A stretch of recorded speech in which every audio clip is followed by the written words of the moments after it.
जागोगे तब सवेरा होता है। अगर आपको ये लगता है कि मैंने जीवन में बहुत सारे बुरे काम किए हुए हैं और अब इन गलत कामों को सुधारने के लिए कोई भी विकल्प नहीं है, तो आपको गौतम बुद्ध के जीवन की ये कहानी एक बार अवश्य सुननी चाहिए। तो चलिए कहानी को शुरू करते हैं। एक दिन गौतम बुद्ध एक गांव में भिक्षाटन के लिए पहुंचते हैं। जब गांव में प्रवेश करते हैं तो देखते हैं कि पूरे गांव में सन्नाटा छाया हुआ है। दूर दूर तक कोई भी व्यक्ति नजर नहीं आता। बुद्ध उस गांव के पहले द्वार पर जाते हैं और कहते हैं कि भिक्षान देगी, परंतु भीतर से बाहर कोई नहीं आता। बुद्ध दूसरे द्वार पर जाते हैं परंतु कोई दरवाजा नहीं खुलता। तीसरे द्वार पर जाते हैं परंतु उस द्वार से भी कोई व्यक्ति बाहर नहीं आता। फिर अचानक से एक दरवाजा खुलता है जिसमें से एक व्यक्ति बाहर निकलता है। वो जल्दी से बुद्ध का हाथ पकड़ता है और उन्हें अपने घर में ले जाता है और कहता है कि क्षमा करें बुद्ध, परंतु इस समय आप बाहर नहीं जा सकते। उंगलीमाल को गांव की सीमा पर देखा गया है। सभी गांव वाले डर के मारे अपने अपने घरों की खिड़कियां और दरवाजे बंद कर बैठे हुए हैं। बुद्ध उस व्यक्ति से पूछते हैं कि कौन है ये उंगलीमाल और उससे इतना भय क्यों है। जो व्यक्ति कहता है कि उंगलीमाल एक राक्षस है। उसे जो भी मनुष्य मिलता है, बच्चा, वृद्ध, स्त्री या पुरुष, यहाँ तक कि सन्यासी भी, वो किसी को भी नहीं छोड़ता। वे उससे पूछते हैं कि वो धन के लालच में सब करता है क्या। तो व्यक्ति कहता है कि नहीं, उसे धन का कोई लालच नहीं है।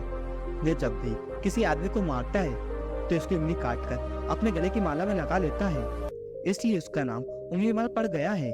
और ये भी सुना है कि जब उसके गले की माला में से उंगलियां पूरी हो जाएंगी तो उसकी विनाशक शक्तियां और भी ज्यादा बढ़ जाएंगी। विधि कहते हैं आभार है आपका जो आपने मुझे उसके बारे में बताया। फिर भी व्यक्ति जिससे कहता है कि कृपया करके आप बाहर न जाइए क्योंकि वो आप पर न्याय कर सकता है। विधि कहते हैं भय से अपनी राह छोड़ दूं, ऐसा मैंने कभी नहीं किया। मुझे भिक्षा मांगता देख जन जन के हृदय में उंगलीमाल का भय कम होगा। फिर वो व्यक्ति कहता है नहीं बुद्ध, आप मत जाइए, तो बहुत ही ज्यादा खतरनाक है। बुद्ध कहते हैं कि वो खतरनाक नहीं बल्कि वो दुखी है और मुझे उसके पास जाना होगा क्योंकि उसे मेरी आवश्यकता है। इतना कहते हुए बुद्ध उस व्यक्ति के पास से चले जाते हैं। कुछ दूर चलने के बाद बुद्ध वन में प्रवेश करते हैं। वन में चारों ओर एक सन्नाटा छाया होता है।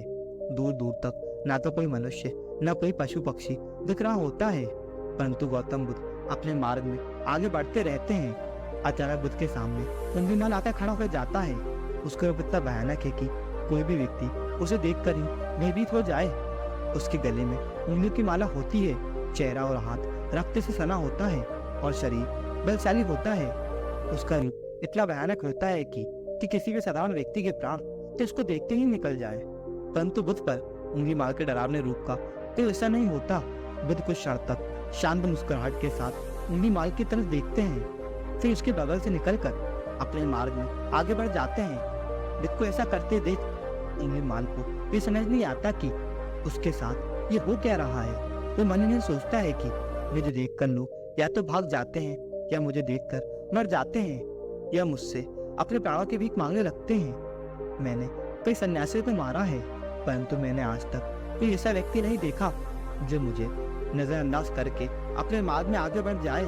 या तो इसने मुझ पर ध्यान नहीं दिया होगा या फिर हो सकता है कि ये देख ही ना सकता हो, परंतु मुझे इससे क्या मतलब। मुझे तो अपने गले की माला पूरी करनी है। उंगलीमाल बुद्ध को आवाज लगाता है, ए साधे रुक। फिर भी गौतम बुद्ध उंगलीमाल को नजरअंदाज करते हैं और अपने मार्ग में आगे बढ़ते रहते हैं। उंगलीमाल बहुत ज्यादा क्रोध में बुद्ध को आवाज लगाता है, साधे रुक। फिर भी गौतम बुद्ध उंगलीमाल को नजरअंदाज करते हैं और अपने मार्ग में आगे बढ़ते हैं। उंगलीमाल तीसरी बार ज्यादा क्रोध में होकर आवाज लगाता है, ये साधु रुक। बुद्ध रुकते हैं। उंगलीमाल बुद्ध के पास जाता है और कहता है कि मेरे आदेश देने के बाद भी तू रुका क्यों नहीं। फिर बुद्ध कहते हैं मैं तो बहुत पहले रुक चुका हूँ, तुम्हें चलते जा रहे हो। उंगलीमाल ये समझ नहीं पाता कि बुद्ध क्या कह रहे हैं, परंतु वो इतना जरूर समझ जाता है कि सामने खड़ा व्यक्ति उससे थोड़ा भी नहीं डर रहा है। उंगलीमाल बुद्ध को डराने के लिए चिल्लाकर पूछता है, साधु मुझसे भय नहीं लग रहा क्या, मैं आदि मानव हूँ। बुद्ध कहता है कि नहीं, तुम मानव हो। बुद्ध की ये बात उंगलीमाल के हृदय पर लगती है।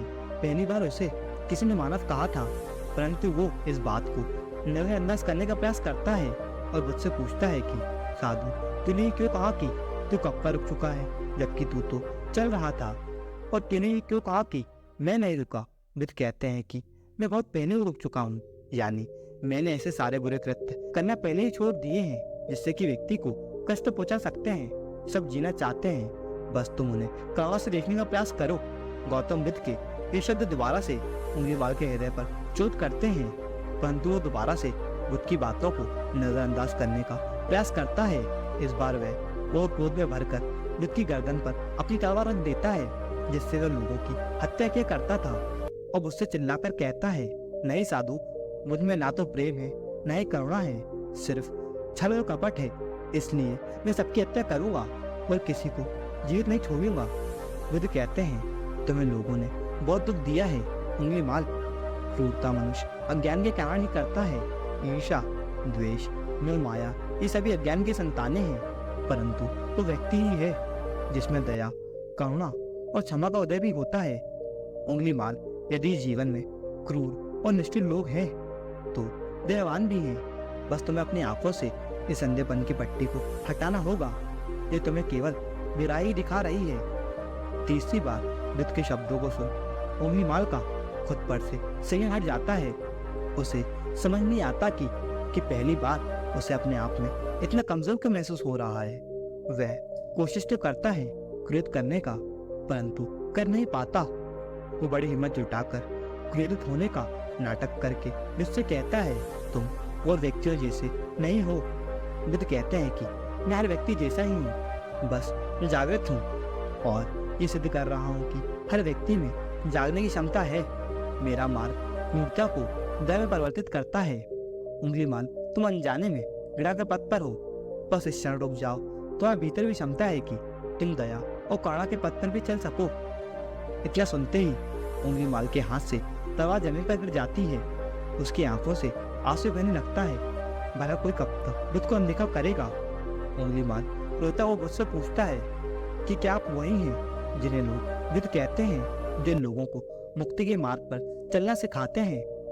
बुद्ध ने बोला, हाँ मैं वही हूँ, मैं तुम्हें मुक्ति के मार्ग पर ले जाना चाहता हूँ। फिर उंगलीमाल कहता है, परंतु मैं अब बहुत दिन निकल गया, मैंने बहुत हत्याएं करी हैं, बहुत पाप करे हैं, मैं अब चाहकर भी वापस नहीं लौट सकता और मेरा वापस लौटना अब असंभव है।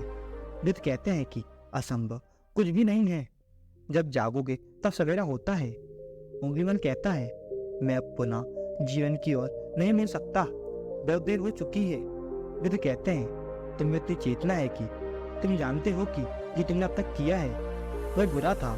इसका अर्थ यह है कि तुम जानते हो कि क्या अच्छा है और क्या बुरा है। उंगलीमाल, जिस दिन से तुमने अच्छा कार्य करना शुरू कर दिया, उस दिन से तुम्हारा एक नया जीवन शुरू हो जाएगा। फिर उंगलीमाल कहता है, मैं कितने भी अच्छे काम कर लूं, परंतु लोग मुझे उसी दृष्टि से देखेंगे और मुझे चैन से जीने नहीं देंगे। बुद्ध कहते हैं कि उंगलीमाल, यदि तुमने हिंसा का मार्ग छोड़ा तो मैं तुम्हें मार्ग दिखाऊंगा और तुम्हारा संरक्षण करूंगा और तुम्हें लोगों की घृणा से बचाऊंगा। बस पहला कदम तुम्हें ही उठाना होगा। उंगलीमाल पूछता है, क्या ये हो सकता है? बुद्ध कहते हैं, अवश्य हो सकता है। उंगलीमाल रोता हुआ बुद्ध के चरणों में गिर पड़ता है और कहता है कि मैं सारे बुरे कृत्य करना छोड़कर और आपके पीछे करुणा के पथ पर चलना सीख लूंगा। कृपया कर आप मुझे अपना शिष्य बना लीजिए। बुद्ध कहते हैं कि मैं किसी को अपना शिष्य नहीं बनाता, बल्कि व्यक्ति सब मेरे संग से जुड़ जाता है।